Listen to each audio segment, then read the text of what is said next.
The rain hammered against the stained glass windows of the Salvatore mansion like bullets against a coffin lid. Inside the grand foyer, beneath chandeliers that cost more than most men earned in a lifetime, a girl stood trembling in clothes that hung off her skeletal frame like burial shrouds on a corpse. She was 16, maybe 17. It was hard to tell beneath the grime and exhaustion etched into her face. Her name was Elena Russo, though no one in the mansion had bothered to learn it yet. To them she was simply the charity case, the orphaned niece of a dead associate who had taken a bullet meant for someone more important. The family had obligations, debts. The girl was payment on a promise made in blood years ago. She had arrived 3 hours earlier in the back of a black sedan, delivered like furniture to the service entrance. No one had told her where to sleep. No one had told her anything at all. The mansion sprawled before her like a cathedral built to worship power and fear. Marble floors reflected the dim light of wall sconces, shaped like angels with their wings torn off. Oil paintings of stern-faced men in expensive suits lined the hallways, their eyes seeming to follow her every nervous movement. The air smelled of cigar smoke, old leather, and something else she couldn't name. Something metallic, something that made her stomach turn. She had been standing in the kitchen for 20 minutes, watching the staff move around her like she was a ghost. The cook, a heavy woman with flour-dusted hands and eyes that had seen too much, finally spoke without looking at her. "You sleep in the attic, 3rd floor, last door on the left."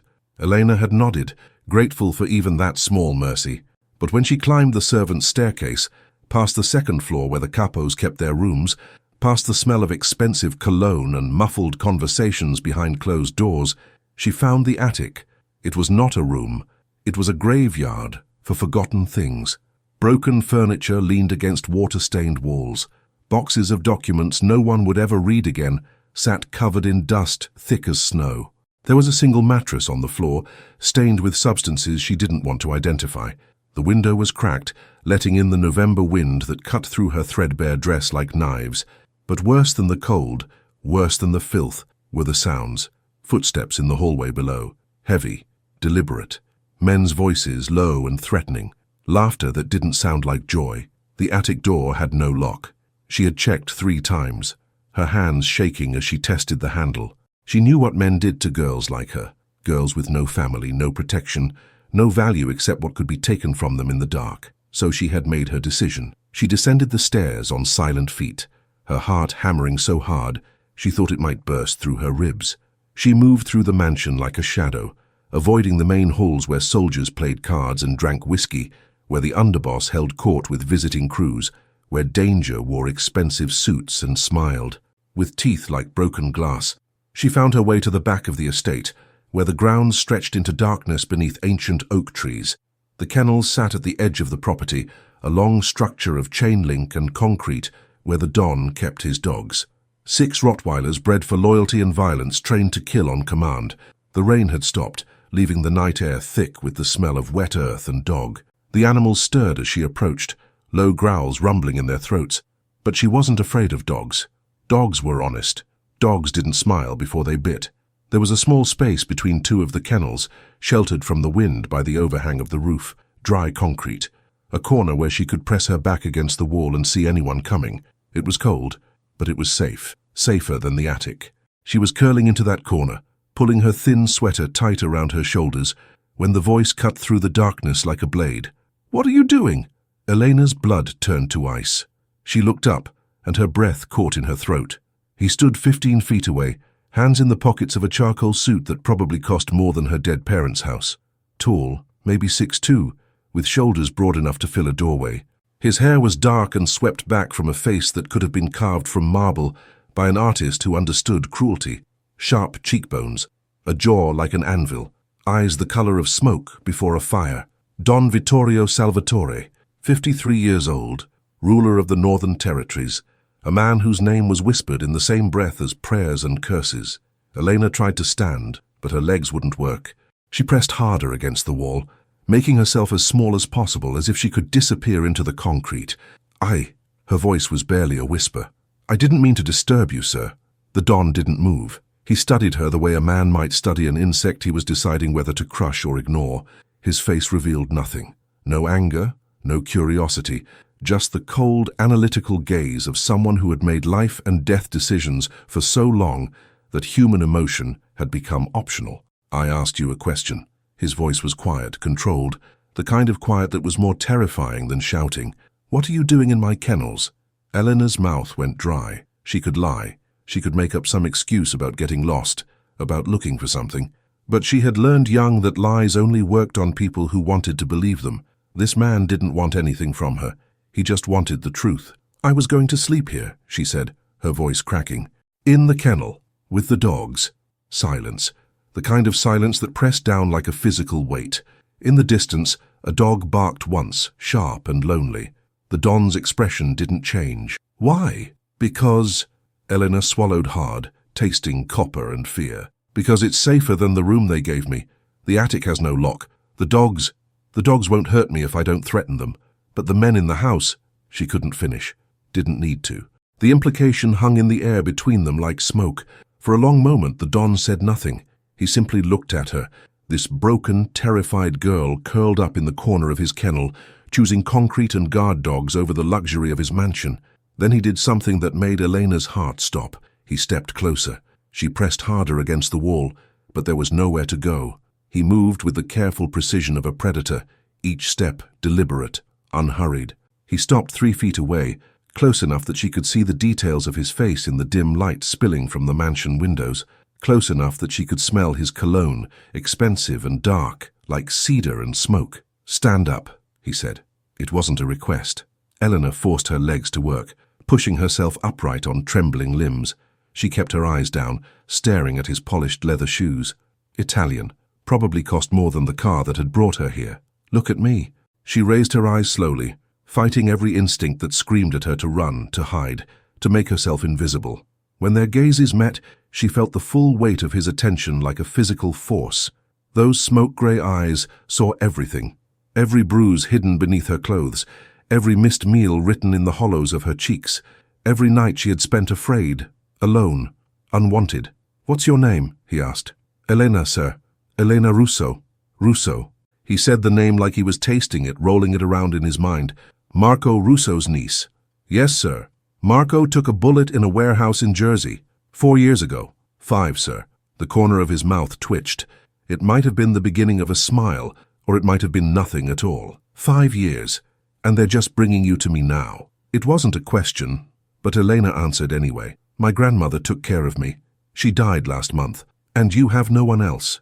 No, sir. The Don was quiet for a moment, his gaze never leaving her face. In the kennels behind them, the dogs had settled, their breathing creating a rhythm in the darkness. The November wind moved through the oak trees, with a sound like whispered secrets. You think my men would hurt you, the Don said finally. Not a question, a statement. Elena's throat tightened. I think men take what they want from girls like me. Girls who have no one to protect them. No one to care if they scream. Girls like you, he repeated softly. And what kind of girl is that? The invisible kind, sir. Something flickered in the Don's eyes. It was there and gone so fast, Elena couldn't name it. But for just a second, she thought she saw something almost like recognition, like he understood exactly what she meant. He reached into his jacket, and Elena flinched. But he didn't pull out a gun. He pulled out a phone, sleek and modern, completely at odds with the old-world atmosphere of the estate. He pressed a single button and held it to his ear. Carmine, my office. Now. He ended the call without waiting for a response and slid the phone back into his jacket. Then he looked at Elena again, and when he spoke, his voice carried a weight that made the air itself seem heavier. You will not sleep in the kennel. Elena's heart sank. She had offended him. She had overstepped. Now they would throw her out into the street, or worse, into one of those rooms where screaming didn't matter, because no one came to help. Please, she whispered, I won't be any trouble. I'll work. I'll do anything. I just need a safe place to... You will not sleep in the kennel, the Don repeated, his voice cutting through her, pleading like a knife through silk, because no one under my protection sleeps with animals. Elena's words died in her throat. She stared at him, unable to process what he'd just said. Protection. He had said protection. Sir, I don't... You came to my house seeking safety, he interrupted. You were afraid of my men, afraid enough to choose cold concrete and guard dogs over a bed under my roof. That tells me 2 things, Elena Russo. First, that you're smarter than most of the idiots I employ, and second, that I have a problem in my organization. He paused. and Elena realized with creeping horror that he wasn't angry with her. He was angry with his men, with the soldiers and capos and enforcers who had made her so afraid that sleeping in a kennel seemed like the safer choice. "When a girl would rather sleep with dogs than under my protection," the Don continued, his voice dropping to something cold and deadly, "it means I have allowed a culture of disrespect to fester in my family. It means someone has forgotten the rules. It means someone needs to be reminded that there are lines you do not cross." Footsteps echoed across the grounds. A man emerged from the darkness, moving fast. He was in his 40s, thick through the shoulders, with silver threading through his dark hair and a scar that ran from his left eyebrow to his cheekbone. Carmine Rossi, the Don's underboss, second in command of the entire organization. He took one look at the scene, the Don standing in the kennels with a terrified teenage girl pressed against the wall, and his expression went carefully neutral. "Boss," he said simply.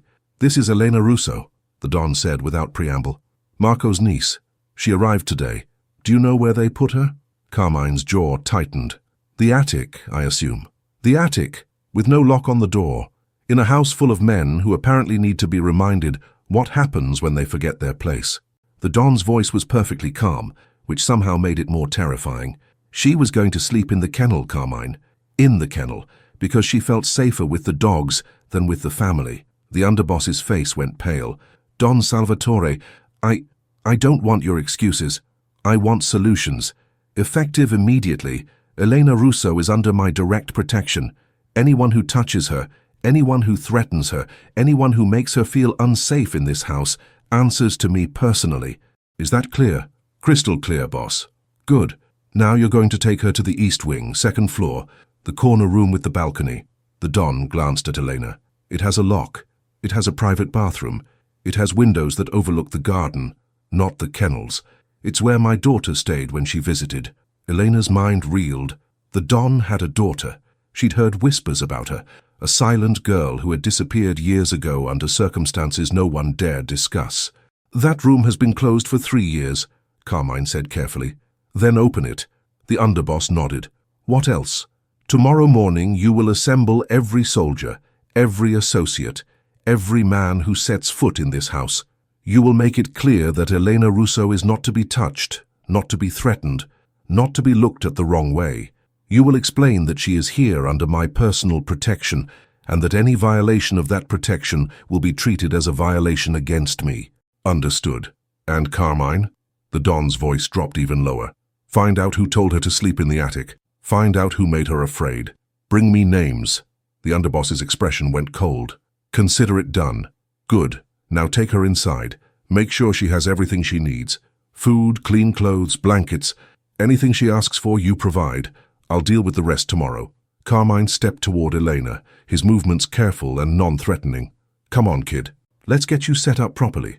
Elena didn't move. She was rooted to the spot, staring at the Don with an expression somewhere between terror and disbelief. This man, this terrifying, powerful man, whose word was law in 7 states, had just turned her entire world upside down with a single conversation.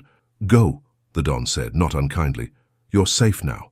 Elena wanted to believe him. She wanted to believe that someone this powerful would actually protect her, that the nightmare of the past 5 years was finally over. But she had learned not to trust kindness. Kindness always came with a price. "Why?" she whispered. "Why would you do this for me?" The Don held her gaze for a long moment. When he spoke, his voice was quiet, but it carried a weight that made the question itself seem small and irrelevant. "Because Marco Russo died protecting my shipment. Because his sacrifice earned his family more than a room in my attic. And because—" he paused, something unreadable flickering across his face. "Because no girl should have to choose between men and dogs, Elena. Not in my house." He turned and walked away, his footsteps steady and measured against the wet grass. Elena watched him disappear into the shadows of the mansion, feeling like she had just witnessed something impossible, something that didn't fit with everything she knew about men like him. "Come on," Carmine said gently, "before you freeze to death out here." Eleanor followed him on numb legs, her mind spinning with questions she didn't dare ask. As they walked toward the mansion's side entrance, she glanced back once at the kennels where she had planned to spend the night. The dogs were quiet now, their eyes reflecting the moonlight like amber coins in the darkness. Behind them, in the mansion's study on the 3rd floor, Don Vittorio Salvatore stood at his window watching the girl disappear inside. He held a glass of whiskey in his hand, untouched, forgotten.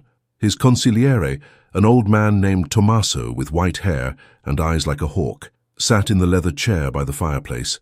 He had been silent during the phone call, silent during the aftermath. Now he spoke, his voice rough with age and cigarettes. "That was an interesting decision, Vittorio. The Don didn't turn from the window. Was it? Putting her in Sophia's room, making her your personal responsibility. You've opened a door that some might see as weakness. Then let them see weakness. Let them test me. Let them try. She's a child, a nobody. Marco was a loyal soldier, but he was still just a soldier. You've elevated his orphaned niece to a position of privilege that will make every capo in your organization question your judgment. Good." Now Tommaso did sit forward, his expression sharp. "Good?" The Don finally turned from the window. His face was a mask of cold calculation, but his eyes burned with something deeper, something that lived in the darkness where memory and rage made their home. "I have let this family become lazy, Tommaso, complacent. They think because we control the territory, because we have the politicians and the cops in our pocket, that they can do whatever they want. They forget that power comes with responsibility, that protection means something." She asked to sleep in the kennel. She asked to sleep in the kennel because she was more afraid of my men than my dogs. The Don's voice was razor-sharp now. "That tells me I have a rot in this organization, a cancer. Men who think they can prey on the weak because no one will stop them. That ends now. By making an example of a teenage girl. By making an example of anyone who threatens her." The Don took a slow sip of his whiskey. "Tomorrow when Carmine gathers the men, they'll all be thinking the same thing. Why would the Don protect some worthless orphan? What's she to him? And they'll watch her, and they'll test the boundaries, and they'll try to figure out the angle. And when they do, I'll show them exactly what happens when you violate the sanctity of protection in this family. I'll show them that my word is absolute. That when I say someone is under my protection, it doesn't matter if they're a capo or a stray dog. No one touches them." Tommaso was quiet for a long moment. Then he smiled, slow and knowing. "You're going to use her as bait. I'm going to use her as a test. The men who respect the rules will leave her alone. The men who don't—" The Don's smile was cold and sharp as a knife blade. "They'll reveal themselves. And then I'll deal with them accordingly. She could get hurt. She won't. I'll make sure of that. And if she's not what you think she is, if she's just a scared girl who wanted a safe place to sleep, then she'll have a safe place to sleep. And I'll have weeded out the predators in my organization." The Don returned to his window, looking out over the dark grounds of his estate. Either way, the family gets stronger. Tommaso stood, his old bones creaking. "You're playing a dangerous game, my friend." "I've been playing dangerous games since before you met me, Tommaso. This one's no different." The consigliere paused at the door. "She has your daughter's eyes, you know. That same look, like she's been through hell, but refuses to break." The Don's hand tightened around his glass. "Don't. I'm just saying—" "I know what you're saying, and the answer is no. This has nothing to do with Sophia, doesn't it?" The Don didn't answer. He stood at the window long after Tommaso left, watching the moonlight play across the gardens where his daughter used to walk before she vanished into a marriage that devoured her whole. Before she disappeared into whispers and silence, another girl sacrificed to the machinery of family and obligation. He drained his whiskey in one burning swallow. Elena Russo didn't know it yet, but her request to sleep in the kennel had just set in motion a chain of events that would reshape the entire organization. Some men would fall, others would rise, blood would be spilled, and lessons would be learned. But for tonight she was safe. She had a room with a lock, a bed with clean sheets, and the protection of the most dangerous man in 7 states. Whether that protection would save her or destroy her remained to be seen. In the East Wing, 2nd floor, corner room with the balcony, Elena Russo sat on the edge of a bed that felt like sleeping on clouds. The room was beautiful in a way that hurt to look at. Cream-colored walls, antique furniture that probably belonged in a museum, windows that stretched from floor to ceiling, draped in silk curtains the color of dawn, and a lock on the door, a heavy, solid lock that clicked into place with the most beautiful sound Elena had ever heard. Carmine had left her with a promise that food would arrive within the hour and that clean clothes would be delivered in the morning. He'd shown her how to work the thermostat, the lights, the bathroom with its marble floors and shower that probably cost more than Elena's entire previous life. Now she sat alone, trembling with something that wasn't quite fear and wasn't quite relief. She thought about the Don's words, about protection, about the way his eyes had seen her not as an object or a burden, but as a person, as someone who deserved safety. She thought about his daughter, the silent girl whose room this used to be, the girl who had disappeared into whispers. And she wondered, with the sharp clarity of someone who had survived by being smart instead of lucky, whether she had just been saved or whether she had just become a pawn in a game she didn't understand. So either way, for the first time in 5 years, Elena Russo fell asleep in a bed with clean sheets and a locked door, and she didn't have to listen for footsteps in the dark. Outside, the rain started again, soft and steady against the windows. In the kennels, the dogs settled into their nightly rest, and in his study, Don Vittorio Salvatore made a list of names, men who would need to be watched, tested, and possibly eliminated. The game had begun. Elena woke to sunlight streaming through silk curtains and the smell of coffee drifting under her door. For one disoriented moment, she thought she was dreaming. Then memory crashed back like cold water. The mansion, the kennels, the Don's grey eyes looking at her like she was something worth protecting. She sat up slowly, her body aching from months of sleeping on floors and in corners. The bed was obscenely comfortable, the kind of comfort that made you realize how much pain you'd been carrying in your bones. She looked around the room in daylight, taking in details she'd been too exhausted to notice the night before. Photographs on the dresser turned face down, a bookshelf filled with novels in Italian and English, a music box on the nightstand, its lid closed, its silence somehow louder than sound. This room belonged to someone. Someone who had left and never come back. Sophia, the Don's daughter.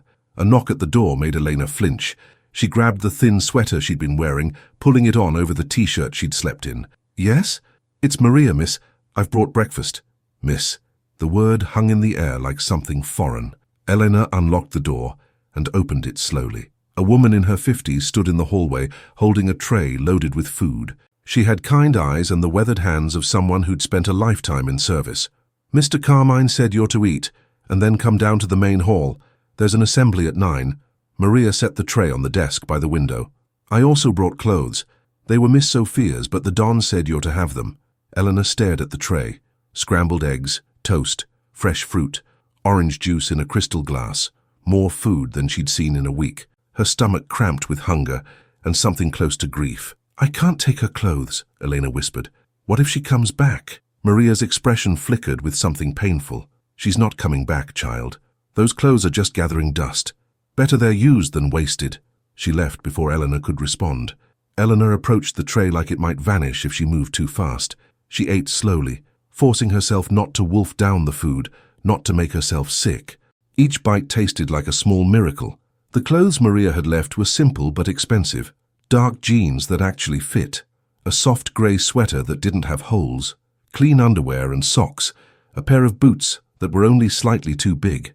Elena dressed carefully, catching sight of herself in the full-length mirror by the closet. She looked almost human, almost like someone who belonged in a place like this. Almost.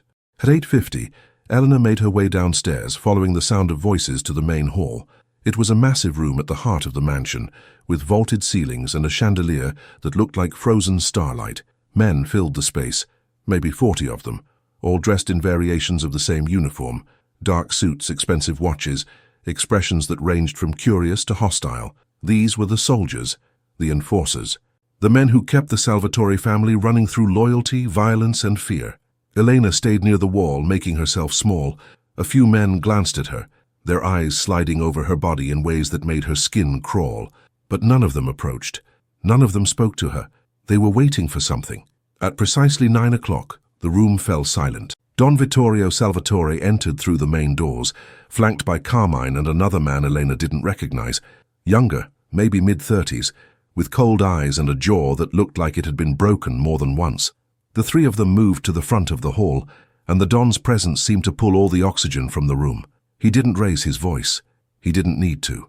"Most of you know why you're here," he began, his tone conversational, almost friendly. "Some of you don't. So I'll make this clear. Yesterday a girl arrived at this house, an orphan, the niece of Marco Russo, who died taking a bullet that was meant for our shipment 5 years ago. Marco's sacrifice earned his family a debt. I always pay my debts." He paused, letting the words settle. No one moved. This girl, Elena Russo, was placed in the attic, a room with no lock, a room where she felt unsafe. So unsafe, in fact, that she tried to sleep in the kennels because she believed the dogs were more trustworthy than the men in this house. A ripple went through the crowd. Some men looked confused, others looked uncomfortable. A few, and Eleanor noticed them immediately, looked angry. "Let me be clear about what that means," the Don continued, his voice dropping to something colder. "It means that somewhere in this organization, there are men who have forgotten what it means to be part of this family. Men who think they can prey on the weak. Men who believe that because someone has no power, no protection, no voice, they can do whatever they want." He let the silence stretch. Elena saw Carmine scanning the crowd, his eyes sharp and calculating. "Elena Russo is now under my direct protection. That means she is untouchable. She is not to be threatened, not to be harassed, not to be looked at with anything other than respect. Anyone who violates this protection violates me, and you all know what happens to people who violate me." The threat hung in the air like smoke from a gun barrel. Elena felt 40 pairs of eyes turned toward her, some curious, some resentful, some carefully neutral. She wanted to disappear into the wall. Instead, she kept her chin up and her eyes forward, the way she'd learned to do when the world tried to grind her into dust. "I want to be clear," the Don said. "This is not about Elena. This is about the standards we hold in this family. Marco Russo bled for us. He died for us. The least we can do is treat his family with the respect they deserve. If you have a problem with that, you can leave. You can walk out that door right now, and we'll settle your accounts." No one moved. "Good. Because I'm going to say this one more time, and I want every man in this room to understand it down to his bones. Elena Russo is under my protection. She lives in this house. She eats at my table. She is afforded every courtesy and every safety that I would afford to my own blood. And if any of you forget that, if any of you test me on this, I will make an example of you that will be remembered for generations." The Don's eyes swept the room, making contact with each man, burning the message into their skulls. "Carmine will be watching. Tommaso will be listening. I will know if any of you step out of line, and when I know, I will act. Not with warnings, not with second chances. I will act with the full weight of my authority, and you will discover that there are fates worse than death." He straightened, adjusting his cufflinks with the casual precision of a man who had just delivered a death sentence, disguised as a speech. "That's all. Get back to work." The men dispersed like water breaking around a stone. Some moved quickly, eager to be out from under the Don's gaze. Others lingered, talking in low voices, shooting glances at Elena that she couldn't quite read. One man stayed rooted to his spot. He was maybe 40, thick through the chest and shoulders, with a bull neck and small, mean eyes. His suit was expensive but didn't quite fit, like he'd bought it to look the part, but couldn't quite pull it off. Eleanor recognized the type, the kind of man who needed to hurt people to feel powerful. He stared at her with open contempt, and Elena felt her stomach drop. Carmine noticed. He moved toward the man with the easy confidence of someone who didn't need to prove anything. "Problem, Dante?" Dante didn't look away from Elena. "Just wondering why we're wasting the boss's time on some charity case. Lot of us here lost people. My cousin took 3 bullets in a shootout in Brooklyn. Where's his orphan? Where's his special protection? Your cousin didn't die protecting Don Salvatore's interests. Marco Russo did. There's a difference. Is there? Or is the boss getting soft in his old age?" The room temperature dropped 10 degrees. Men who had been leaving stopped and turned back, their expressions carefully blank. No one insulted the Don. Not directly. Not if they wanted to keep breathing. Carmine's voice was very soft. "What did you just say?" Dante finally looked at him, and Elena saw the calculation in his eyes. He'd pushed too far, and he knew it, but men like Dante didn't know how to back down. Backing down meant showing weakness, and weakness meant death in this world. "I'm just saying what everyone's thinking. We bring in some nobody, give her the princess treatment, all because her uncle took a bullet 5 years ago? Meanwhile, the rest of us are bleeding for this family every day, and we don't get rooms with locks and breakfast in bed. You get paid," Carmine said coldly. "You get respect. You get protection. Elena Russo has nothing except what the Don chooses to give her, and if that bothers you, Dante, you're welcome to take it up with him directly." Dante's jaw worked. For a moment, Elena thought he might actually be stupid enough to do it. Then his eyes flicked to the doorway where the Don had exited, and whatever bravado he'd been nursing died in his throat. "No disrespect meant," he muttered. Then watch your mouth. The Don's orders are clear. You got a problem with them, you keep it to yourself or you find another family to work for. Dante nodded once, sharply, and walked away. But not before shooting Elena one last look, a look that promised this conversation wasn't over. Elena felt ice settle in her chest. The Don could issue all the orders he wanted. He could threaten and command and make examples, but he couldn't be everywhere at once. And men like Dante didn't forget perceived slights. They waited, they bided their time, and then they struck when no one was watching. Carmine approached her, his expression gentler now that Dante was gone. Don't worry about him, he's all mouth. He hates me. He hates that the boss cares about you, that's different. Men like Dante measure their worth by how much the boss values them. When someone else gets attention, they take it personally. I didn't ask for this. No, you didn't. But you've got it anyway. So here's my advice. Keep your head down, stay close to the house, and if anyone gives you trouble, you come find me immediately. Understood? Elena nodded. Carmine squeezed her shoulder once, a surprisingly gentle gesture from a man who'd probably killed more people than Elena had met in her lifetime. And then he was gone, swept up in the machinery of running a criminal empire. Elena stood alone in the main hall, surrounded by the fading echoes of 40 men who now knew her face, her name, and her status. She thought about Dante's eyes, about the way he'd looked at her like she was a problem that needed solving. She thought about the Don's promise of protection, and how fragile promises were when they came from men who lived in a world built on violence and betrayal. And she wondered, not for the first time, if sleeping in the kennel might have been the safer choice after all. The day passed in a strange blur of normalcy and surrealism. Maria showed her around the parts of the mansion she was allowed to enter. The kitchen, the library, the gardens, the sitting rooms where the Don sometimes entertained guests who didn't need to see the blood on his hands. You're free to go anywhere on the first and second floors, Maria explained. Third floor is the Don's private quarters.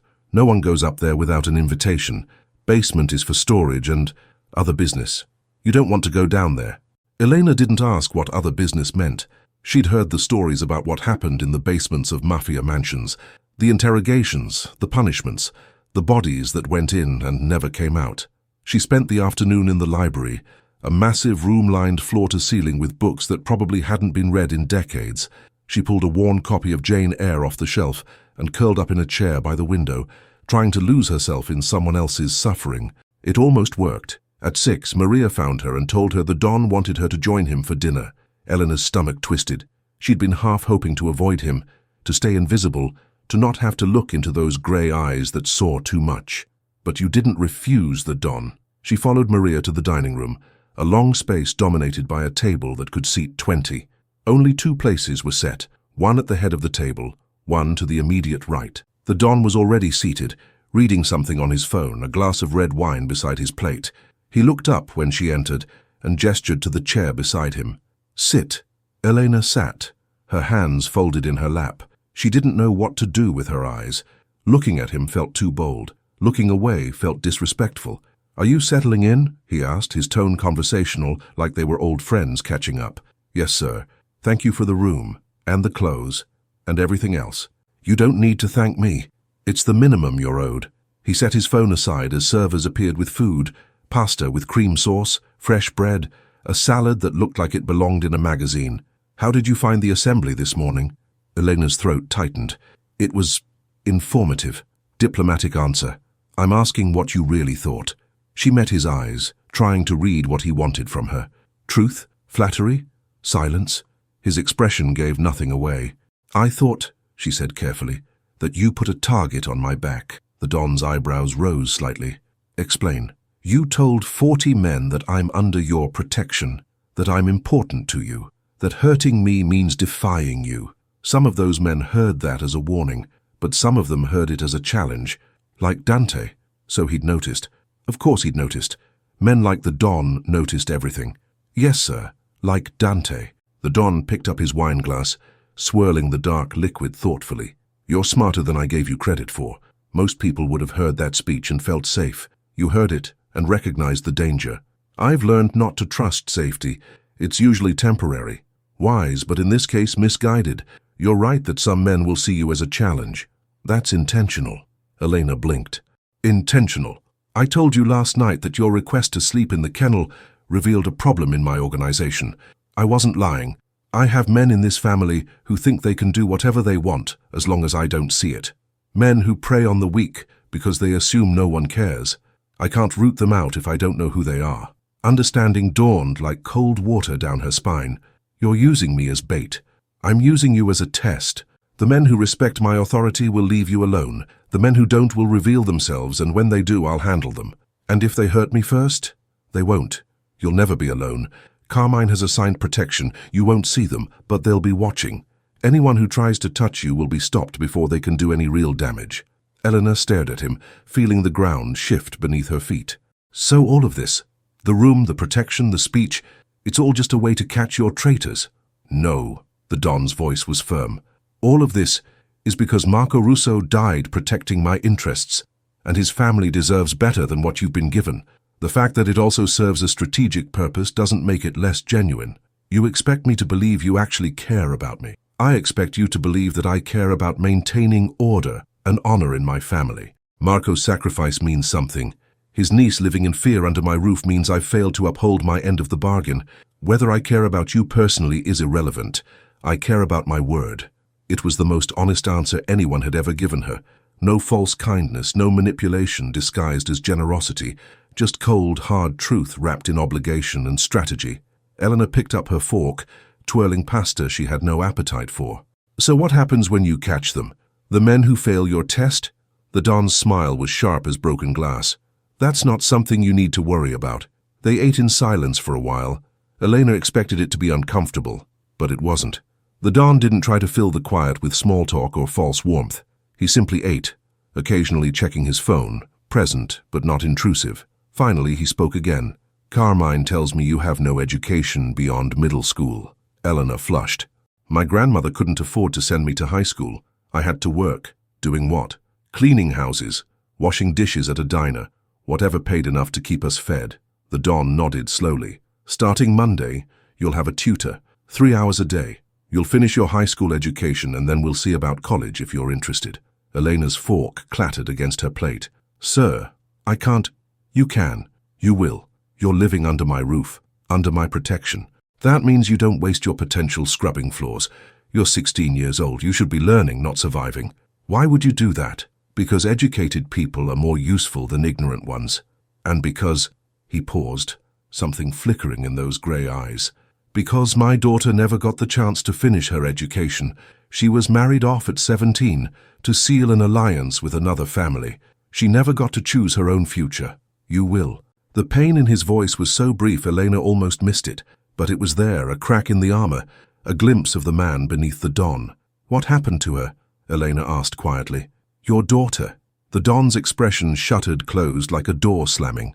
She's gone, that's all you need to know. I'm sorry. Don't be. You didn't take her from me. He finished his wine in one long swallow. You're dismissed. Get some rest. Tomorrow Maria will take you shopping for proper clothes.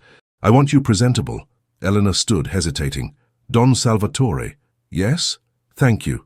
Even if it's strategic. Even if I'm just a test. Thank you for the room and the food and the chance to be something other than invisible. The Don looked at her for a long moment, his expression unreadable. Then he nodded once, a sharp, dismissive gesture. Elena left the dining room, her mind spinning with everything she'd learned. She climbed the stairs to her room, locked the door behind her, and stood at the window looking out over the dark gardens. Somewhere out there, men were watching her, guards assigned to keep her safe while she played the role of bait in the Don's trap. She should have felt protected. Instead, she felt like a piece on a chessboard, moved by a player whose strategy she couldn't see. But at least she had a locked door. At least she had food in her stomach and clothes on her back. At least she had a chance. She thought about Sophia, the Don's daughter, married off at 17 and lost to whatever darkness consumed girls in this world. She thought about the emptiness in the Don's eyes when he spoke about her, and she made herself a promise. Whatever game the Don was playing, whatever trap he was setting, Elena Russo would survive it. She would be smart. She would be careful. She would not become another ghost haunting this mansion. She would not disappear. In his study on the 3rd floor, Don Vittorio Salvatore stood at his window looking down at the room where Elena stood looking out. He saw her silhouette against the curtains, small and alone. Tommaso sat by the fireplace, silent as always, waiting for the Don to speak first. She's smart, Vittorio said finally. She figured out what I'm doing. And? And she's still here. She could have run, could have asked to leave, but she stayed. Maybe she has nowhere else to go. Maybe. Or maybe she's braver than she looks. The Don turned from the window. How long do you think it'll take? For someone to make a move? Dante will test the boundaries within a week. He's too stupid and too proud to resist. The others will wait. They'll watch to see what happens to him first. Good, that's what I'm counting on. The Don poured himself another drink. Have we identified everyone who was working the night she arrived? 5 soldiers on the grounds, 3 in the house. Carmine's narrowing down who put her in the attic and why. I want names by tomorrow. You'll have them. Vittorio drank, tasting ash and copper. She asked about Sophia. Tommaso was quiet for a moment. What did you tell her? That Sophia's gone. Nothing more. She reminds you of her. Don't. It's not an accusation, Vittorio. It's an observation.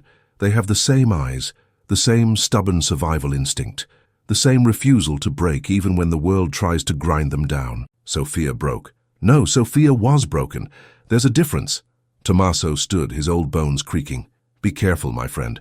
You're playing a dangerous game, and not just with your soldiers. You're playing with your own grief. I know what I'm doing. Do you? Because from where I'm sitting, it looks like you're trying to save a girl who reminds you of the daughter you couldn't save, and that's a different game entirely. The Don didn't answer. He couldn't, because Tommaso was right, even if Vittorio would never admit it out loud. He looked down at Elena's window one more time, at the light burning behind silk curtains. Then he turned away and got back to work. The game had only just begun. 3 days passed, in uneasy calm. Elena moved through the mansion like a ghost learning to haunt properly, trying to memorize which hallways were safe, which rooms to avoid, which faces belonged to men who looked at her with curiosity versus those who looked at her with hunger.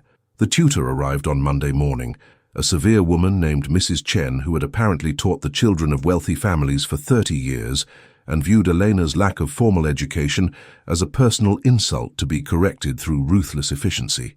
They worked in the library, 3 hours a day, covering mathematics and literature and history at a pace that made Elena's head spin, but she was grateful for it.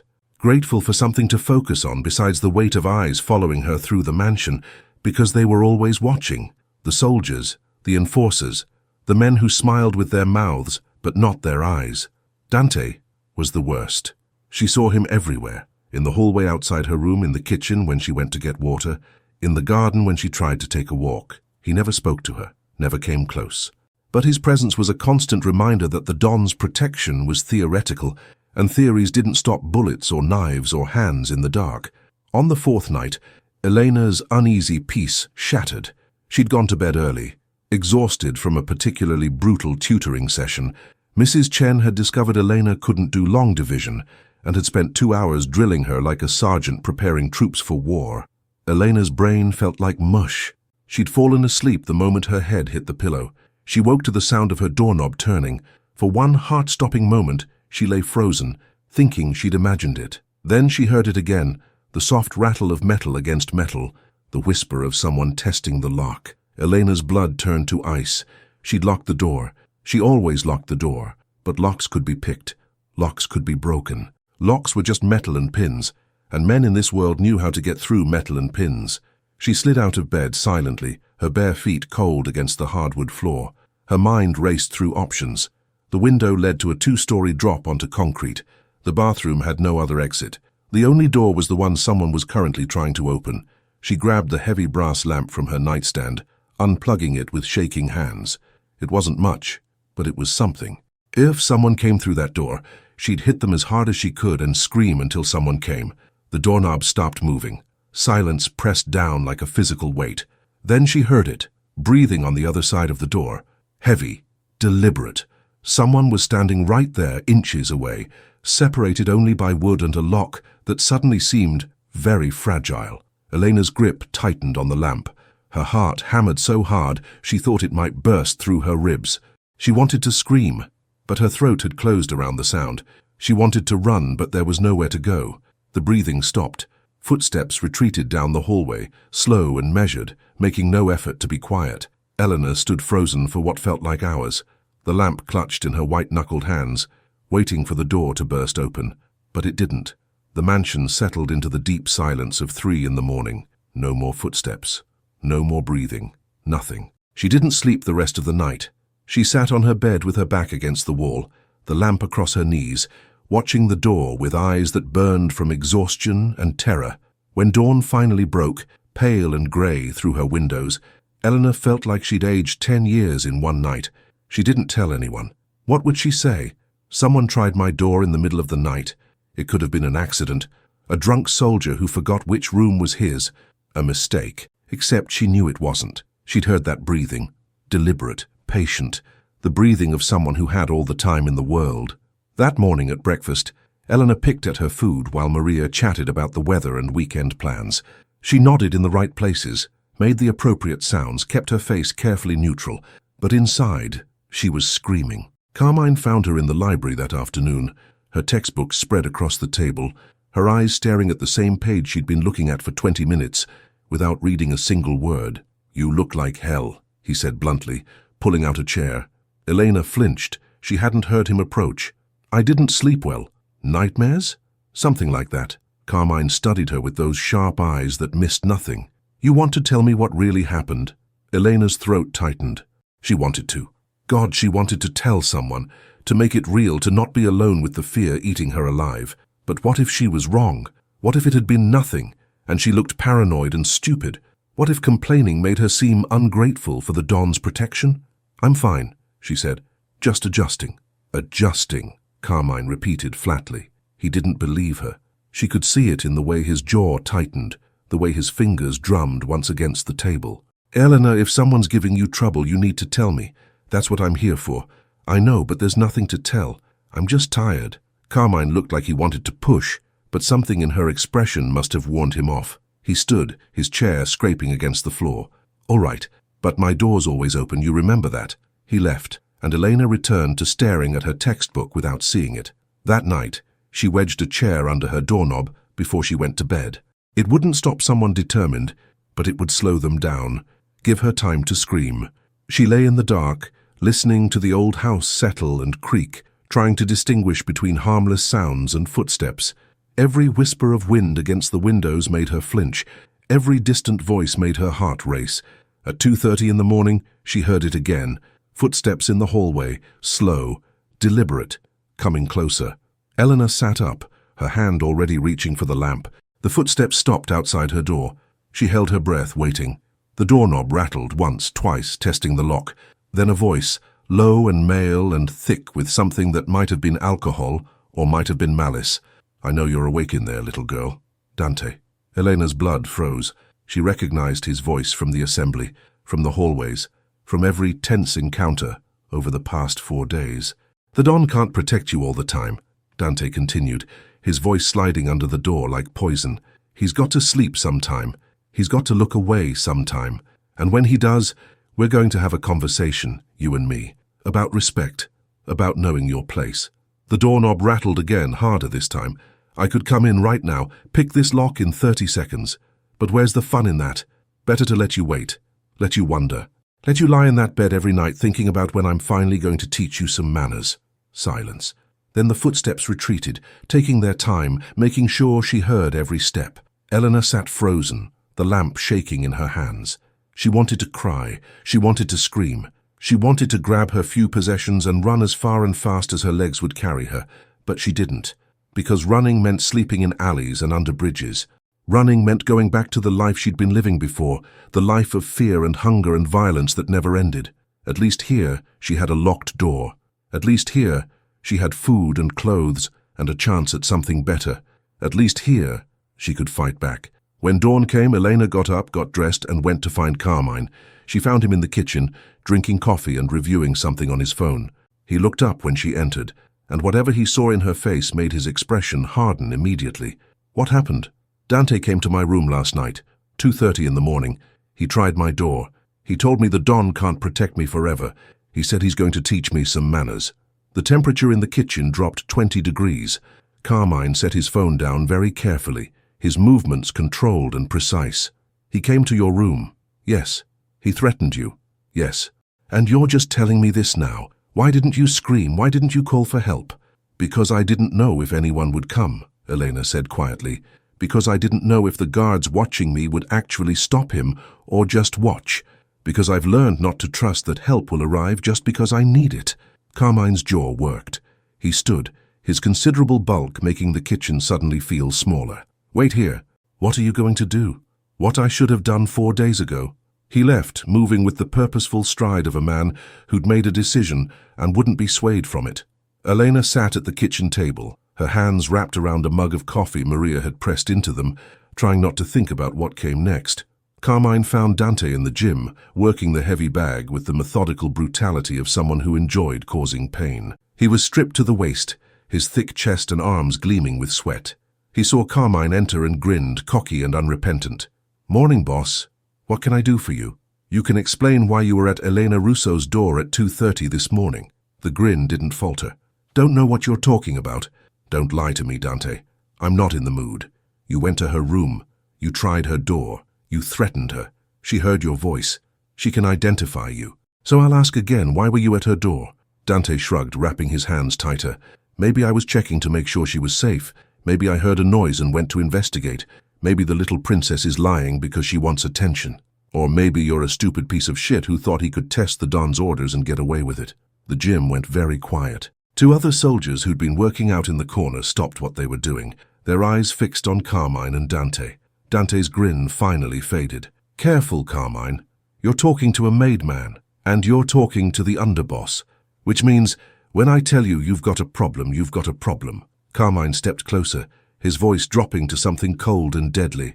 "The Don gave clear orders. Elena Russo is under his protection. Anyone who threatens her answers to him. You think I don't know what you're doing? You think I don't see you testing the boundaries, trying to figure out how far you can push before someone pushes back? I didn't touch her. No, you just terrorized her in the middle of the night and promised to teach her manners when the Don wasn't looking. That's better? She's a nobody, a charity case. The boss is wasting resources on—" Carmine moved faster than a man his size should have been able to. One moment he was 3 feet away. The next his hand was wrapped around Dante's throat, slamming him back against the wall hard enough to crack the drywall. "Listen to me very carefully," Carmine said, his voice perfectly calm despite the violence of the gesture. "I don't care what you think about Elena Russo. I don't care if you think the Don's gone soft. I don't care about your opinions or your hurt feelings or your wounded pride. The Don gave an order. You violated it. And now you're going to face the consequences." Dante's face was turning red, his hands clawing at Carmine's wrist. "You can't kill me for this, can't I? You violated the Don's direct order. You threatened someone under his protection. You proved you're disloyal and stupid. Give me one reason why I shouldn't break your neck right now and dump your body in the river. Because the Don will want to do it himself." Carmine smiled, cold and sharp. "Smart answer."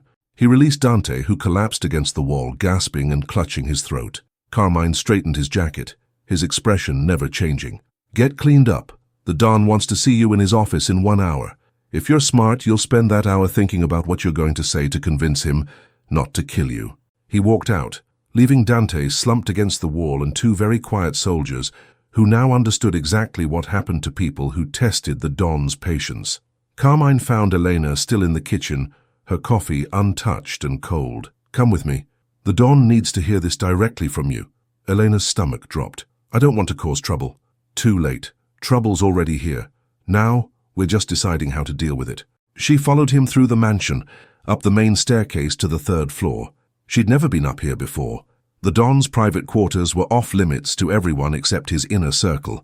The hallway was quieter up here, the carpet thicker, the art on the walls more expensive. Everything whispered power and money and danger. Carmine knocked on a heavy oak door, then opened it without waiting for an answer. "Boss, Elena's here." The Don's office was exactly what Elena expected, and nothing like it at the same time. Dark wood paneling, floor-to-ceiling bookshelves filled with leather-bound volumes, a massive desk that looked like it had been carved from a single piece of mahogany.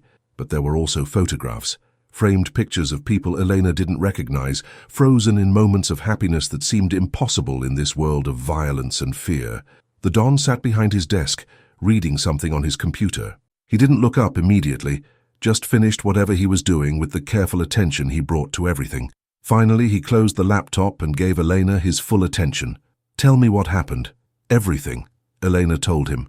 About the doorknob rattling the first night, about Dante's voice outside her door the second night, about his threats, about the terror that had kept her awake for 2 nights running. She kept her voice steady, clinical, reporting facts the way you might report the weather. When she finished, the Don was silent for a long moment. His expression hadn't changed, but something in the air had shifted. The temperature had dropped. The pressure had increased. Elena felt like she was standing at the edge of a cliff, watching rocks fall into darkness. "Carmine," the Don said quietly, "bring Dante to me. Now." The underboss left. Elena stood in front of the desk, unsure if she should sit or leave or disappear into the floor. The Don gestured to one of the leather chairs facing his desk. "Sit." She sat. "I'm going to ask you something, and I want an honest answer. Do you think I put you in danger by giving that speech?" Elena considered lying, considered saying what he probably wanted to hear, that no, of course not, that his protection was absolute, that she felt perfectly safe. But he'd asked for honesty, and somehow she knew he'd see through anything less. "Yes," she said quietly, "I think some men heard your speech as a challenge. I think Dante is testing you to see if you'll actually follow through on your threats. And I think if you don't make an example of him, others will try the same thing." The Don nodded slowly. "That's exactly right. Which means this situation, while unfortunate for you, is actually serving its purpose. Dante has revealed himself. He's shown me his character, his loyalty, his judgment, and now I know exactly what needs to be done. Are you going to kill him? Would that bother you?" Elena thought about Dante's voice outside her door, about the promise of violence hidden in his threats, about the way he'd looked at her like she was meat to be consumed. "No," she said honestly, "it wouldn't bother me, but it would make me wonder what happens to people who displease you for lesser reasons." The Don's lips curved into something that might have been a smile. "You don't miss much, do you?" "I can't afford to." "No, I suppose you can't." He leaned back in his chair, steepling his fingers. "I'm not going to kill Dante, not for this, but I am going to make it very clear what happens when you violate my orders. You'll watch. You should see what your testimony produces." Eleanor's stomach clenched. "I don't think I want to see that." "Probably not, but you need to. You need to understand the weight your words carry now. You need to understand that when you tell me someone's threatened you, there are consequences. Real, permanent, brutal." Before Elena could respond, the door opened. Carmine entered, half dragging Dante between 2 other soldiers. Dante had cleaned up, put on a fresh suit, but his eyes were wild with something between fear and rage. "Don Salvatore," he began, his voice cracking. "I can explain." "Quiet." The Don's voice cut through Dante's pleading like a knife through silk. "You'll speak when I tell you to speak." Dante's mouth snapped shut. His eyes darted to Elena, and she saw hatred burning there like a furnace. The Don stood, moving around his desk with the slow, deliberate precision of a judge about to deliver a sentence. He stopped 3 feet from Dante, his hands in his pockets, his expression almost bored. "Elena Russo is under my protection. I made this clear to every man in this organization. I explained the consequences of violating that protection, yet 4 days later, you went to her room in the middle of the night, tried her door, and threatened her. Not once, but twice. Is this accurate?" Dante's jaw worked. "I was just... Is this accurate?" "Yes, but I didn't mean... You didn't mean to violate my direct order. You didn't mean to threaten a 16-year-old girl under my roof. You didn't mean to prove that you're too stupid and undisciplined to follow basic commands." The silence was deafening. Dante's face had gone from red to white, his eyes fixed on the floor.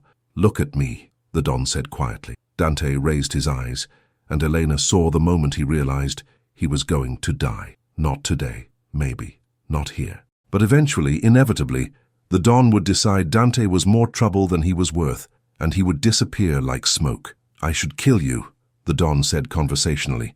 "You know that, right? I should take you down to the basement, put a bullet in your head and dump your body somewhere your family will never find it.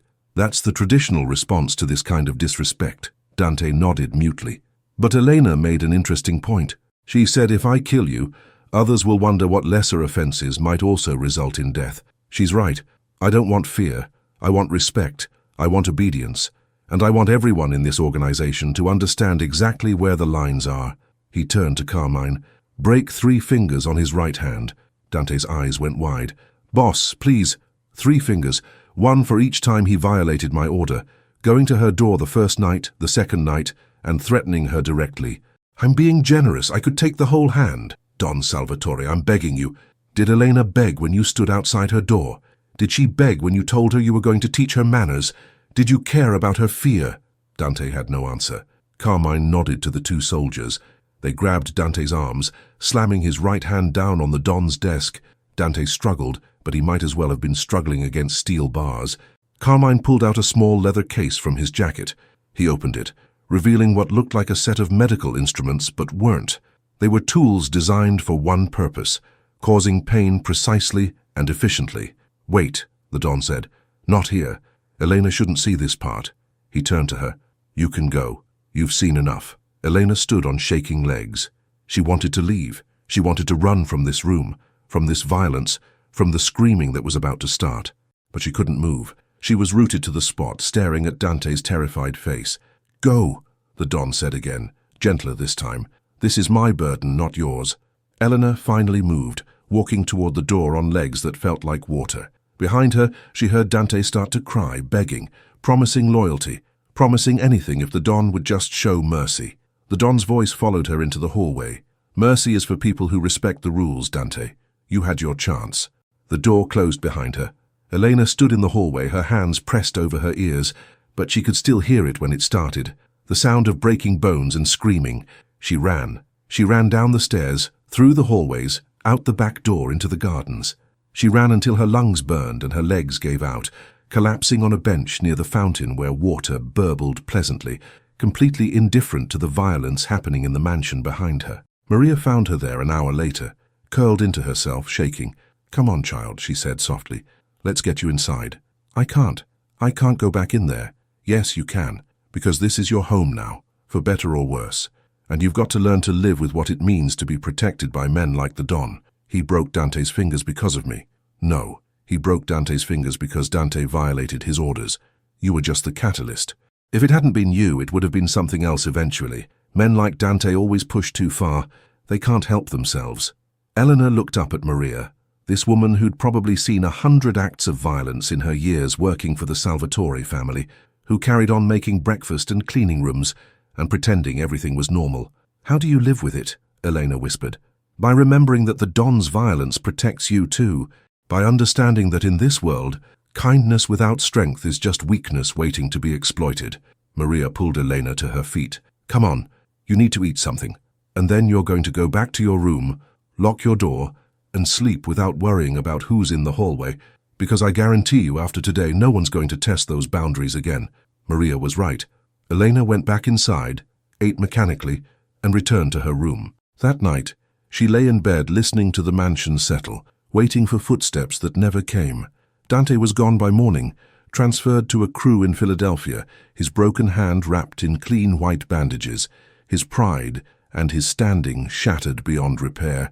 The story spread through the organization like wildfire. The girl under the Don's protection was untouchable. Anyone who forgot that would lose more than fingers. Eleanor became something different after that. Not quite family, but not quite a servant either. She existed in a strange space between worlds, protected and isolated and watched always. But she was safe. For the first time in 5 years, she could sleep through the night without fear. The price of that safety, she was learning, was blood. And in Don Salvatore's world, blood was the only currency that mattered. Winter settled over the Salvatore estate, like a burial shroud. Snow covered the gardens where Eleanor used to walk, turning the grounds into something beautiful and deadly. The mansion itself seemed to contract in the cold, walls pressing closer, shadows growing longer, silence becoming heavier. 2 months had passed since Dante's punishment. 2 months since Elena had heard his screams echoing through the Don's office. 2 months since she'd learned exactly what protection cost in this world. She was different now. The terrified girl who'd begged to sleep in the kennel had been replaced by someone harder, sharper, more careful. She moved through the mansion with purpose, no longer trying to be invisible, but not drawing attention either. She studied with Mrs. Chen 4 hours a day now instead of 3, devouring knowledge like a starving person discovering food. Mathematics, literature, history, languages, Italian and Spanish, both useful in the Don's world. She was becoming educated, useful, valuable. And that was dangerous in its own way. The men had stopped looking at her like prey after Dante. Now they looked at her like something else, a puzzle, a mystery, a question they couldn't answer. Why did the Don protect her? What made her special? What was the angle? Because there was always an angle. In this world, kindness without strategy was weakness, and weakness was death. Elena sat in the library on a Tuesday afternoon, working through a calculus problem that made her head hurt, when Carmine found her. He looked tired, she noticed, more tired than usual. Lines had appeared around his eyes that hadn't been there 2 months ago. "Got a minute?" he asked. Elena closed her textbook. "Of course."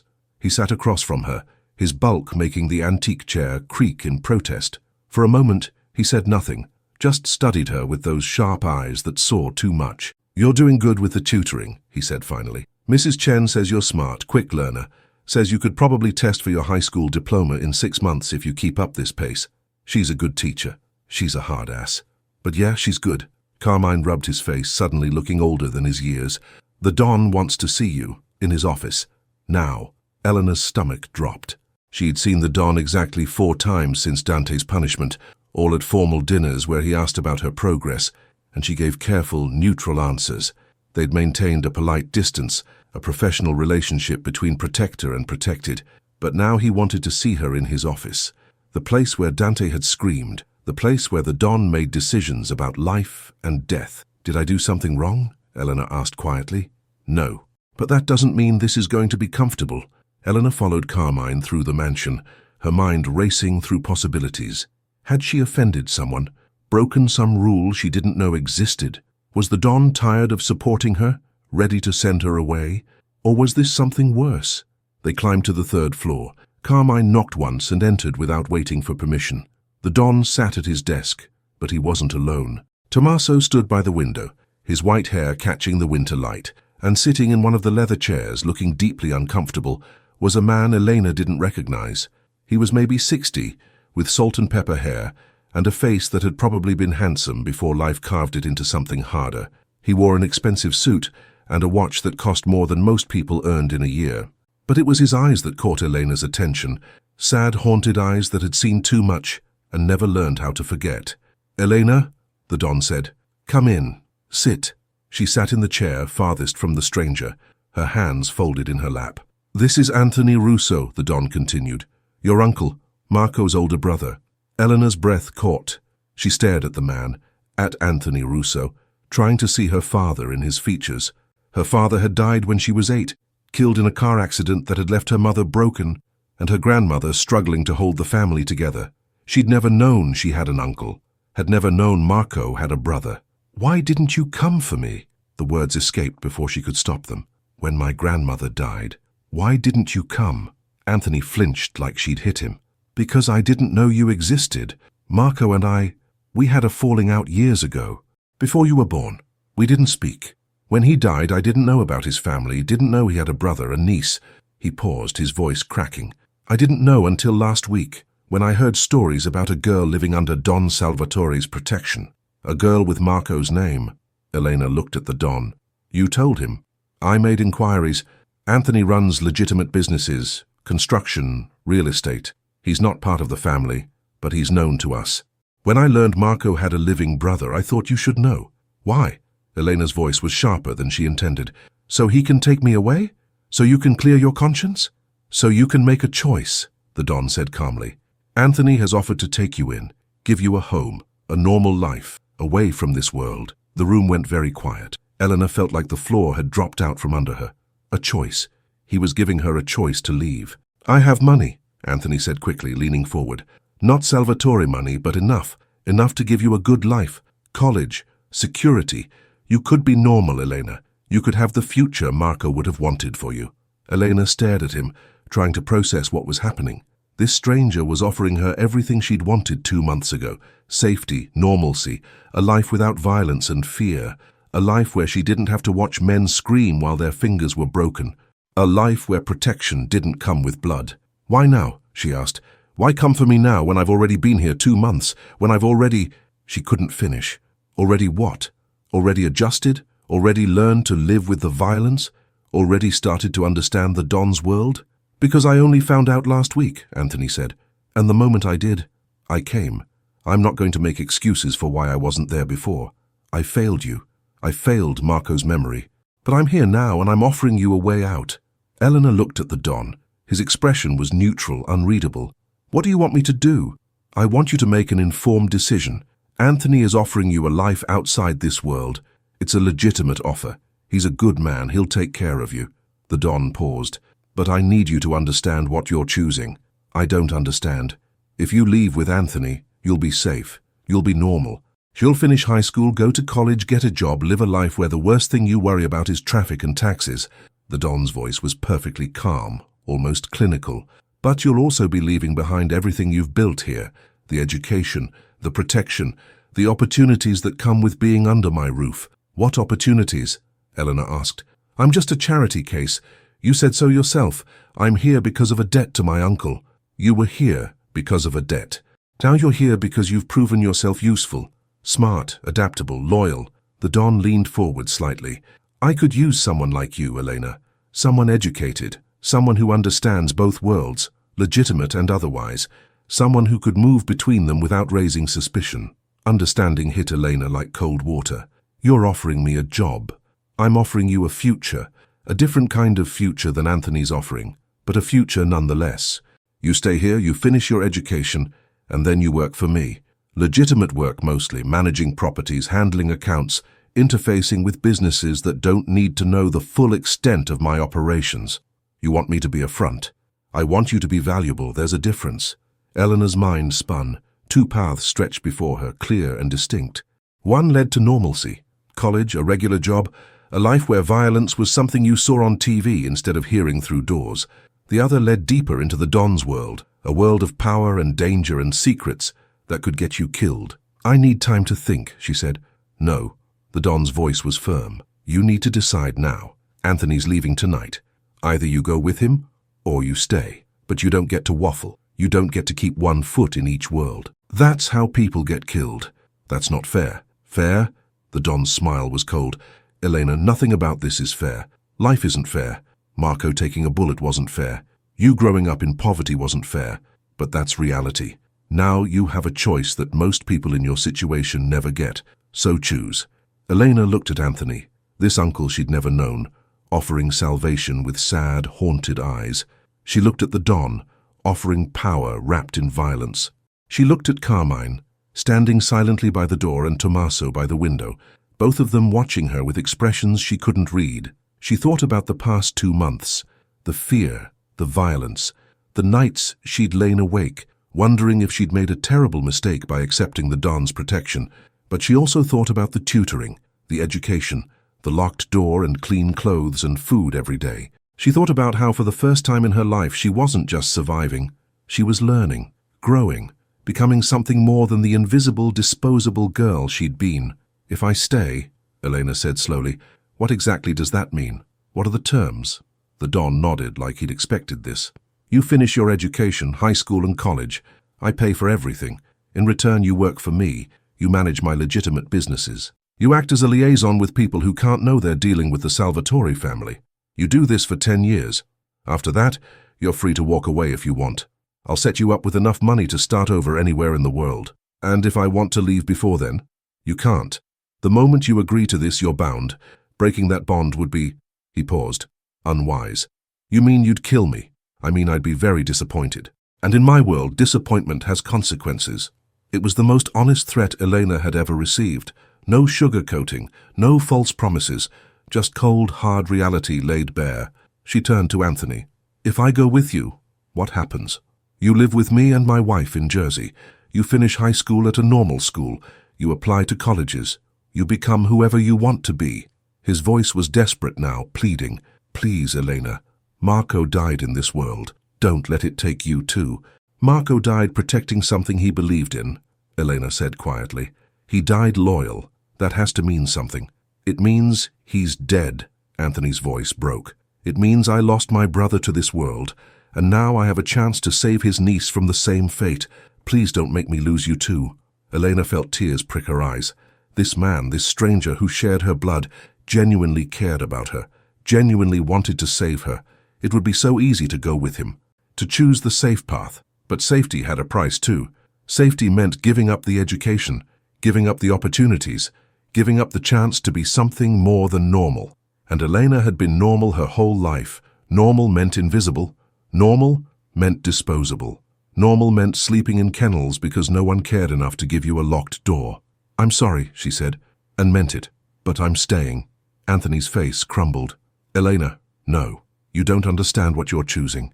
This world will destroy you. It destroys everyone eventually. Maybe. But at least I'll be destroyed as something more than I am now." She looked at the Don. "I accept your terms. 10 years. I work for you. You pay for my education, and after that, I can walk away clean. Elena, please. I've made my choice." She turned back to Anthony, hardening her heart against the pain in his eyes. "Thank you for coming. Thank you for offering. But this is where I need to be." Anthony stood slowly, moving like a man who'd aged 10 years in 10 minutes. He looked at the Don. "If anything happens to her, if she disappears like others have disappeared, You'll what?" The Don's voice was soft, almost gentle. "Anthony, I respect you. You're a good man trying to do the right thing. But don't make threats you can't back up. Elena made her choice. She's under my protection. That protection is absolute, but it comes with obligations. She understands that. I hope you can too." Anthony looked at Elena one last time. "If you ever change your mind, if you ever need help, you call me. Promise me." Elena nodded, not trusting her voice. He left, and the room felt colder in his absence. The Don stood, moving to the bar cart by the window. He poured 2 glasses of amber liquid, whiskey probably, and handed one to Elena. "You're 16, she said automatically, "and you just signed away the next 10 years of your life. I think you've earned a drink." He raised his glass. "To choices and consequences." Eleanor raised her glass, the crystal heavy in her hand. She sipped, and the whiskey burned all the way down, making her eyes water. But she didn't cough. She didn't flinch. She just swallowed the fire and met the Don's eyes. "Why did you really give me that choice?" she asked. "You could have just kept me here. I have nowhere else to go. Why bring Anthony into this?" The Don was quiet for a moment, swirling his whiskey. "Because I needed to know if you wanted to be here. Loyalty born from having no other option isn't loyalty. It's hostage-taking. I needed to know you'd choose this life, even when you had a way out. You were testing me again. Everything is a test, Elena. The sooner you learn that, the longer you'll survive. And if I'd chosen to leave with Anthony, then I would have let you go, wished you well, meant it." He took a slow sip. "But I knew you wouldn't." "How?" "Because you're like me. Like my daughter was before." He stopped, his jaw tightening. "You understand that power comes with a price, but powerlessness costs even more. You'd rather be dangerous than disposable. Am I wrong?" Elena thought about it, about the past 2 months, about the fear and the violence and the blood, about the locked door and the education, and the feeling of becoming something more than she'd been. "No," she said quietly, "you're not wrong." The Don nodded, as if that confirmed something he'd already known. "Good, then let's talk about your future." He returned to his desk, pulling out a folder thick with papers. "You'll continue with Mrs. Chen, but I'm also going to have you shadow Carmine 2 days a week. You'll learn how the legitimate businesses work, how we manage properties, how we launder money through legal channels, how we maintain the appearance of respectability while running an empire built on violence. You want me to learn the whole operation. I want you to understand how all the pieces fit together. You'll never be involved in the violent side. That's not your role, but you need to know it exists. Need to understand the consequences of failure in this world. Like Dante, and others you haven't met yet. Others who learned too late that I don't make empty threats." He leaned back, studying her. "You're going to see things, Elena. Things that will disturb you. Things that will make you question whether you made the right choice today. Will I regret it? Probably, but regret is just another cost of survival." He slid the folder across the desk. "Read these. Memorize them. They're the basic structures of my legitimate operations. Tomorrow you start learning how to navigate this world for real." Eleanor took the folder, feeling the weight of it, the weight of her choice. That night, she sat in her room reading financial documents and business structures until her eyes blurred. She was learning the architecture of an empire built on blood, how money flowed from illegal operations into legitimate businesses, how shell companies hid ownership, how the Salvatore family appeared clean to the outside world while running everything from smuggling to extortion to worse. A knock on her door startled her from a particularly dense legal document. She opened it to find Maria standing there with a tray of food. "Mr. Carmine thought you might have forgotten to eat," Maria said, setting the tray on the desk. "Thank you." Elena realized she was starving. She'd been so absorbed in the documents she hadn't noticed the sun setting. Maria hesitated at the door. "Can I say something?" "Of course. Your uncle, Anthony, he was a good man. Still is. He really did want to save you." "I know. But you chose to stay anyway." "Yes." Maria nodded slowly. "I've worked for the Salvatore family for 30 years. I've seen a lot of people come and go. Some prosper, most don't. The ones who survive are the ones who understand the real rule of this world." "What's that?" "That there's no such thing as a free ride. Everything costs something. The Don's protection costs your freedom. Your education costs your future. Your survival costs your soul." Maria's eyes were sad, but not unkind. "You made your choice today. Just make sure you understand the full price." She left, and Eleanor sat with those words echoing in her mind. She looked at the documents spread across her desk, at the room that had become her prison and her sanctuary, at the locked door that kept the monsters out but also kept her in. She'd made her choice. 10 years. She'd signed away the next 10 years of her life to a man who broke fingers as casually as most people broke bread, to a world where violence was currency and loyalty was survival. But she'd also chosen education, power, the chance to be something more than invisible. The question was whether that chance was worth the cost. Elena returned to the documents, forcing herself to focus. She had 10 years to figure out if she'd made the right choice, 10 years to learn, to grow, to become valuable enough that when her time was up, she could walk away clean, if she survived that long. In his study, Don Vittorio Salvatore poured himself another whiskey and stood at his window looking out over the dark grounds. Snow had started falling again, soft and quiet, covering the world in white. Tommaso sat by the fire, his silence more companionable than most people's conversation. "She chose to stay," the old consigliere said finally. "She did. Anthony will hate you for this. He'll think you manipulated her." He'd be right. "Did you? Manipulate her?" Vittorio considered the question. "I gave her a real choice. Anthony's offer was genuine. She could have walked away, but I also knew what she'd choose. I knew because I've been watching her for 2 months. She's not wired for normal, she's wired for this world, like Sophia was." Vittorio's hand tightened on his glass. "Don't. You can't save your daughter by saving this girl, Vittorio. Sophia's gone. Has been for 3 years. Whatever happened to her in that marriage, I said don't." Tommaso sighed. "You're playing a dangerous game. Elena's smart, but she's 16. She doesn't understand what she's agreed to. 10 years might as well be a lifetime at that age. She'll understand soon enough. And if she tries to leave before the 10 years are up, she won't. But if she does?" Vittorio didn't answer. He couldn't, because they both knew what happened to people who broke their contracts with the Don. They both knew that Elena had just signed a deal written in blood, and blood debts always came due. Outside, the snow kept falling, beautiful and indifferent, covering everything in white. In her room, Elena studied documents until midnight, learning the language of violence disguised as business. And in the darkness between them, the next 8 years and 10 months stretched out like a prison sentence and a promise, binding her to a world she'd chosen but didn't yet understand. The debt had been paid. Marco's sacrifice had earned Elena a place in the Don's world. Now she just had to survive it. 9 years and 11 months later, Elena Russo stood at the floor-to-ceiling windows of her office in downtown Manhattan, watching the city sprawl beneath her like a kingdom made of glass and steel. She was 26 now, no longer the terrified 16-year-old who'd begged to sleep in a kennel. That girl had died slowly over the past decade, replaced by someone harder, sharper, infinitely more dangerous. She wore a charcoal suit that probably cost more than her grandmother's entire house had been worth. Her dark hair was pulled back in a sleek ponytail. Diamond studs, a gift from the Don on her 21st birthday, glinted in her ears. She looked every inch the successful businesswoman, the corporate executive managing a portfolio of properties worth hundreds of millions. No one looking at her would guess she was the hidden hand of the Salvatore family, the respectable face concealing the bloody fist. Her phone buzzed. A text from Carmine. "Boss wants to see you. Tonight. The mansion." Elena stared at the message, her stomach tightening. She hadn't been back to the mansion in 6 months. She'd been too busy managing the Don's legitimate empire, too caught up in the endless work of keeping the money flowing and the authorities blind. But she knew what this summons meant. 1 month. She had 1 month left on her contract.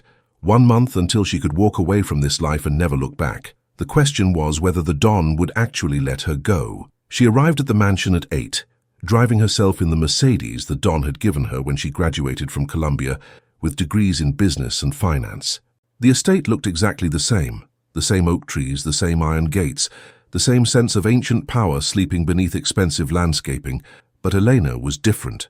She walked through these halls now with the confidence of someone who belonged, someone who'd earned her place through intelligence and loyalty, and 10 years of never asking questions she didn't want answers to. Maria met her at the door, older now, her hair completely white but still carrying herself with the same quiet dignity. "Miss Eleanor, it's good to see you." "Maria," Eleanor embraced the older woman briefly. "How is he?" Maria's expression flickered. "Tired, but he'll never admit it." Eleanor climbed the stairs to the 3rd floor, her heels clicking against marble that had witnessed a decade of her transformation. She knocked once on the Don's door and entered without waiting. He sat at his desk, and Elena felt her breath catch. He looked old, not just older, old. The past 10 years had carved new lines into his face, added grey to his hair, put shadows under his eyes that spoke of pain and sleepless nights. He was 63 now, but he looked 70. "Elena." His voice was still strong, still commanding. That, at least, hadn't changed. "Sit." She sat in the same leather chair she'd sat in a decade ago when Anthony had offered her salvation. The chair where she'd chosen this life over normalcy. "You look well," the Don said. "Thank you. You look tired." His lips curved into something that might have been a smile. "Still honest? I appreciate that." He poured 2 glasses of whiskey, a ritual they'd developed over the years. "How are the Vancouver properties?" "Profitable. The market's strong. We've cleared $8 million in the past quarter alone, all clean." "Good. And the Miami development?" "Breaking ground next month. All permits in place, all inspections passed. It'll be operational by next summer." The Don nodded, sipping his whiskey. They talked business for 20 minutes, properties and profits, investments and opportunities. Elena delivered her reports with the practiced efficiency of someone who'd spent a decade learning to speak the language of money laundering, disguised as legitimate enterprise. Finally, the Don set down his glass and looked at her with those grey eyes that still saw too much. "1 month left on your contract." "Yes, sir." "You've fulfilled every obligation. Exceeded them, really. You've been invaluable to this organization." "Thank you. So I imagine you're counting the days until you're free." Elena met his gaze steadily. "Yes, sir, I am." The Don was quiet for a long moment. "I'm going to ask you something, and I want complete honesty. If you could go back 10 years, knowing everything you know now, would you make the same choice?"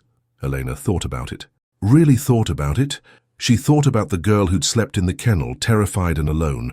She thought about the education she'd received, the power she'd gained, the person she'd become. She thought about the things she'd seen, the violence, the betrayals, the bodies that disappeared and the questions no one asked. She thought about the cost. "No," she said quietly. "I wouldn't." The Don's eyebrows rose slightly. "No, no. Because that girl needed to believe she was choosing power over safety. She needed to believe she was becoming something more than invisible. But now I know the truth. I didn't choose power. I chose a different kind of invisibility. I'm still hidden, still moving in shadows, still disposable if I become inconvenient. The only difference is now I'm a useful kind of invisible. That's remarkably cynical. That's remarkably honest." Eleanor leaned forward. "You asked what I'd tell that 16-year-old girl. I'd tell her to go with Anthony, to choose normal, to understand that education without freedom is just a prettier cage." The Don studied her for a long moment. Then, to her surprise, he smiled, a real smile, sad and knowing and almost gentle. "Good," he said. "Good? Good. Because that means you've learned the most important lesson of this world. That power always comes with chains. That there's no such thing as freedom in this life, only different kinds of bondage. That girl 10 years ago thought she was choosing power. You know better now. You know you chose obligation." "So, what happens now?" Elena asked. "Do you let me go? Or do you tell me the contract was a lie and I'm bound here forever?" The Don stood, moving to the window where he'd stood a decade ago, watching her arrive at this mansion, broken and desperate. "Come here." Eleanor joined him. Together they looked out over the dark grounds, the gardens where she used to walk, the kennels where she'd once sought safety among dogs. "Do you know why I really gave you that choice 10 years ago?" the Don asked. "Why I brought Anthony here? You said you needed to know I wanted to be here. That loyalty born from having no option wasn't real loyalty. That was part of it. But there was another reason." He paused, his reflection in the window looking older, more vulnerable. My daughter, Sophia. She never had a choice. She was married off to seal an alliance, sent into a world that destroyed her piece by piece until there was nothing left. I couldn't save her, couldn't protect her. By the time I realized what was happening, she was already gone. Elena had heard whispers about Sophia over the years, about a marriage that had turned into a nightmare, about a girl who disappeared into abuse and silence until she'd finally escaped the only way left to her. No one spoke about it directly, but everyone knew. Some doors once closed were never opened again. You wanted me to have what she didn't, Elena said quietly. A choice. I wanted you to choose your cage, because at least then, when you regretted it, and I knew you would, you couldn't blame anyone but yourself. The Don's voice was rough with something that might have been grief. I failed my daughter. I let her be sacrificed to this world, but I gave you a choice. That was the one thing I could do for you that I couldn't do for her. Elena felt something crack in her chest. For 10 years, she'd thought the Don was using her, manipulating her, keeping her bound through obligation and fear. And he was. But he was also giving her something his own daughter had never received, the agency to choose her prison. I'm letting you go, the Don said. 1 month from now, your contract is fulfilled. I'll transfer $10 million into an account in your name. Clean money, no strings, you can go anywhere, do anything, be anyone, you'll be free. Elena's throat tightened. Just like that? Just like that. But I need to warn you, freedom is harder than you think. For 10 years you've had purpose, direction, protection.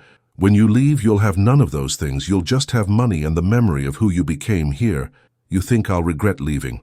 I think you'll discover that the cage you built in your own mind is harder to escape than the one I built around you. He turned to face her.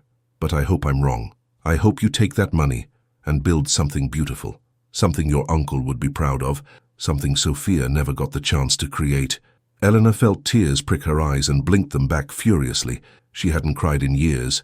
Crying was weakness, and weakness was death in this world. Thank you, she whispered. Don't thank me yet, you haven't left. The Don returned to his desk, suddenly all business again. 1 month, finish the Miami project, transfer all your accounts to Carmine, prepare whoever will take over your position, and then you're done. Elena nodded, not trusting her voice. One more thing. The Don opened a drawer and pulled out a thick envelope. Anthony's address. He's still in Jersey, still in real estate, still asking about you every few months, hoping you'll call. He set the envelope on the desk. When you leave, go see him. Tell him I'm sorry I kept you so long. Tell him he was right about what this world does to people. Elena took the envelope with shaking hands. You're not the monster I thought you were. Yes, I am. I'm just a monster who occasionally remembers he used to be human. The Don's smile was sharp and sad. Now get out of here. You've got work to do. Elena left the mansion in a daze, clutching the envelope like a lifeline. She drove back to her apartment in the city, a penthouse in Tribeca that the Don had bought for her, another golden chain disguised as generosity, and stood at her own windows, looking out at the same kingdom of glass and steel. 1 month, 30 days, and then she'd be free. The question was who she'd be when she was. The month passed in a blur of activity. Elena transferred accounts, trained her replacement, a sharp young woman named Claire who reminded Elena disturbingly of herself at 16, and wrapped up the Miami project with ruthless efficiency. She also started planning her future, a small non-profit maybe, helping kids who'd fallen through the cracks the way she had, something meaningful, something clean, something that wasn't built on blood and violence and secrets that could get you killed. She didn't tell anyone she was leaving. Carmine knew, of course. He'd known for months, had been quietly preparing for her departure, with the same careful attention he brought to everything. On her last day, he pulled her aside. You're really going through with this? I am. The boss doesn't usually let people walk away. I know. But I think... Elena paused, trying to find words for what she'd realized that night in the Don's office. I think he's trying to save me in a way he couldn't save Sophia. I think he's giving me the choice she never had. Carmine nodded slowly. He's dying, you know, cancer. Maybe 6 months left. He won't tell anyone, but I've seen the medical bills. Elena felt like she'd been punched. He never said anything. He wouldn't. That's not his way. Carmine put a hand on her shoulder, gentle despite his size. Take care of yourself, kid. And don't come back. This world has a way of pulling people back in, but you're one of the few who might actually make it out. Don't waste that. On her last day, Elena returned to the mansion one final time. The Don wasn't there. He was in the city, handling business, pretending he wasn't sick, pretending he wasn't dying. But Maria was there, and the kennels were still standing at the edge of the property, exactly where they'd been 10 years ago. Elena walked out to them slowly, her expensive heels sinking into the grass. The dogs were different now, younger, better trained, more dangerous. But the kennels themselves were the same chain link, the same concrete, the same space where a terrified girl had once tried to find safety. She stood there for a long time, remembering that girl, remembering her fear, remembering how small she'd felt, how desperate, how convinced that dogs were safer than men. "Goodbye," she whispered to the ghost of who she'd been. Then she turned and walked away. The money transferred at midnight, $10 million, clean and untraceable, appearing in an account she'd set up in the Cayman Islands. Freedom, measured in numbers on a screen. Elena stared at the balance for a long time, feeling nothing. No joy, no relief, just a hollow ache where certainty used to live. She picked up her phone and dialed a number she'd memorized from the envelope but never called. It rang 3 times before a familiar voice answered. "Hello? Uncle Anthony? It's Elena." Silence. Then, "Elena? Is it really you?" "Yes, I'm done. With the Don. With that world. I'm free. And I was wondering..." Her voice cracked. "I was wondering if your offer from 10 years ago is still good, if I could come see you, if we could start over." "Yes." Anthony's voice was thick with emotion. "Yes, God, yes. When?" "Tomorrow, if that's okay." "Tomorrow is perfect. Elena, I've been waiting for this call for 10 years. I thought I'd lost you. You almost did. But I'm here now, and I'd like to meet my family if they'll have me." "They'll have you, we'll have you. Come home, Elena. Please." She hung up and stood at her window one last time, looking out at the city that had been her kingdom and her prison for 10 years. Tomorrow she'd drive to Jersey. She'd meet Anthony's wife, her aunt by marriage. She'd see pictures of the family she'd never known. She'd start building something new from the ashes of who she'd been. But tonight, she was still Elena Russo, the girl who'd slept in kennels and learned to survive in a world built on blood. Tomorrow she'd figure out who else she could be. 6 months later, Elena stood in front of a small building in Newark, watching workers hang a sign above the door, the Marco Russo Foundation, helping at-risk youth find safe harbor. Anthony stood beside her, his arm around her shoulders. He would have been proud. "I hope so. I know so. You took the worst thing that ever happened to you and turned it into something that'll help hundreds of kids. That's the kind of courage Marco had." Elena smiled, but it didn't quite reach her eyes. She'd been free for 6 months, and she still woke up some nights expecting to see Carmine at her door, expecting the Don to call her back, expecting the cage to snap closed around her again. But it never did, because the Don had kept his word. He'd let her go. She heard through the grapevine, through connections she'd never quite severed, that he was still alive, still running the family from his bed, still making decisions with the same cold calculation he'd always brought to everything, still dying slowly one day at a time, alone in the mansion where she'd spent 10 years of her life. She thought about calling him, thought about thanking him for keeping his promise, for giving her the freedom his daughter never had. But she never did, because some doors, once closed, needed to stay that way. The foundation opened on a Tuesday in November, exactly 10 years after she'd first arrived at the Salvatore mansion. Elena welcomed the first group of kids, teenagers from broken homes, kids aging out of foster care, young people who'd fallen through every crack society had to offer.